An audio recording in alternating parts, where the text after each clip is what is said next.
मुंबईच्या सोसायटीमध्येही वोट चोरी।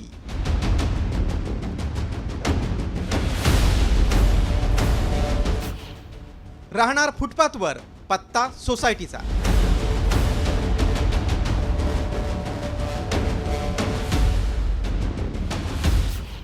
तक्रार करूनही निवडणूक यंत्रणा उदासीन।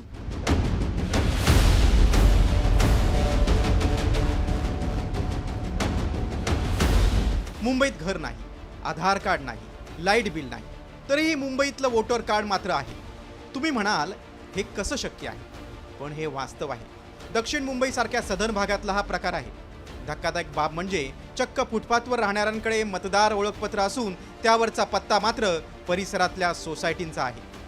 फुटपाथवर राहणाऱ्या परप्रांतीयांनी गृहनिर्माण सोसायटीच्या पत्त्याचा वापर करून मतदार ओळखपत्र, आधार, पॅन कार्ड, मनपाचं गुमास्ता अनुज्ञापत्र तसंच गॅस आणि वीज जोडणीसारखी महत्त्वाची कागदपत्र मिळवली आहेत। काळबादेवी भागातील गोल्ड मोहर सोसायटीचे रहिवासी काय सांगतात ते पहा।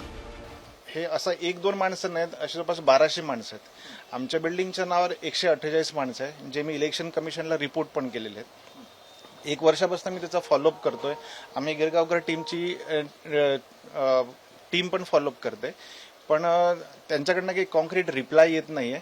त्याच्यामुळे हे प्रकरण कुठेतरी थांबलं पाहिजे। हे जे अनधिकृत वोटर आयडी बनत आहेत, हा घोटाळा कसा झाला ते पाहूया। ही कागदपत्र तयार करण्यासाठी पहिल्यांदा मिळवलं गेलं ते सोसायटीचं मेंटेनन्स बिल। त्या पत्त्यावर आपली ओळख सिद्ध केल्यानंतर वीज बिल मिळवलं गेलं। त्याच्या आधारे आधार कार्ड आणि आधार कार्डवरून पॅन कार्ड, बँक खातं आणि त्यानंतर रहिवासी दाखला आणि शेवटी मतदार ओळखपत्र मिळवलं। कुलाबा मतदारसंघातील पोपटवाडीमध्ये पदपथावर मोठ्या संख्येनं परप्रांती आहेत। या भागातील गोल्ड मोहर हाऊसिंग सोसायटी आणि आसपासच्या इमारतींच्या पत्त्याचा वापर करून परप्रांतीयांनी वोटर कार्ड तयार केले। आम्ही गिरगावकर संघटनेनं हा गंभीर प्रकार उघडकीस आणला। संघटनेनं LT मार्ग पोलीस ठाणं, मनपाचं C विभाग कार्यालय, जिल्हाधिकारी व जिल्हा दंडाधिकारी कार्यालय, मतदार नोंदणी अधिकारी यांच्याकडे तक्रार केली।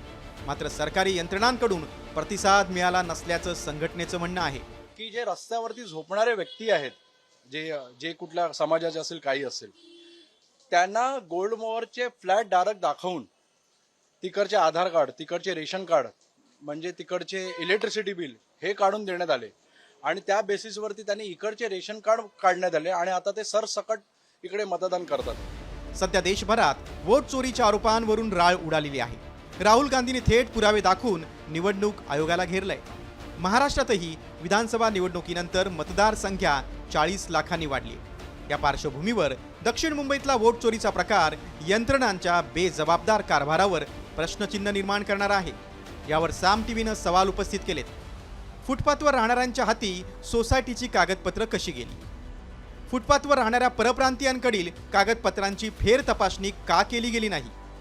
फेक वोटर कार्ड तयार करण्यात स्थानिक लोकांचा हात आहे का? महानगरपालिका, पोलीस आणि निवडणूक आयोगानं संघटनेच्या तक्रारीची दखल का घेतली नाही? स्थानिक नागरिकांच्या सतर्कतेमुळे वोटर कार्डचा मोठा घोटाळा उघडकीस आलाय। मग प्रशासकीय यंत्रणा काय करत होती? मुंबईला आधीच परप्रांतीयांचा विळखा पडलाय, त्यातच मतदार यादीत घुसखोरी करून इथं कायमचं बस्तान मांडण्याचा प्रयत्न हाणून पाडणं गरजेचं आहे। आगामी पालिका निवडणुकीच्या पार्श्वभूमीवर अशा प्रकारच्या बोगस मतदारांना वेळीच शोधून काढून त्यांच्यावर आणि त्यांना मदत करणाऱ्यांवर कठोर कारवाई व्हायला हवी। गणेश कवडेसह ब्युरो रिपोर्ट, साम टीव्ही, मुंबई। आता isakal.com आहे देशातील नंबर 1 ची मराठी न्यूज वेबसाईट। प्रत्येक अपडेटसाठी isakal.com ला नक्की भेट द्या।